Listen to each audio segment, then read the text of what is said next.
In past final judgments, we've covered any number of different threats that are being unleashed against humans and humanity, our civilization, by global warming. And today we've got a particularly strange one.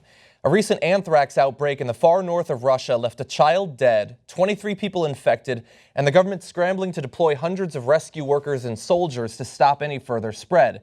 The source seems likely to have been the long-buried corpses of reindeers on Yamal Peninsula, uncovered as Russia's permafrost melts, and then been passed on to grazing herds. And you should understand that this part of the world is warming at a rate about 2.5 times faster than the average. And so we're seeing some of the effects of what could happen in other parts of the far north or far south of our globe a little bit earlier here. In this case, reindeer-related anthrax. The total affected area in the region, together with an established buffer zone, is some 12,650 square kilometers, where they're currently worried about the possible spread of anthrax, which, as I said, has already killed one.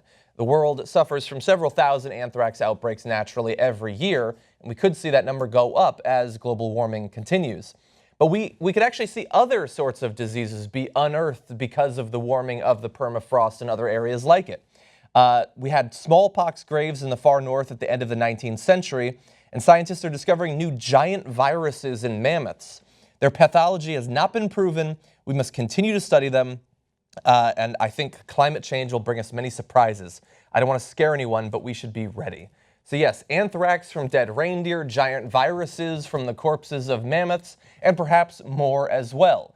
Viruses, bacteria that might have lain dormant since before there was human civilization could now be unleashed upon the world because of climate change. Now, look, if we were ranking the different ways that global warming threatens human civilization, this might not be at the top.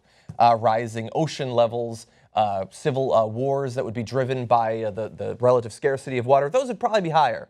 But anthrax could just be the start when it comes to global warming related disease.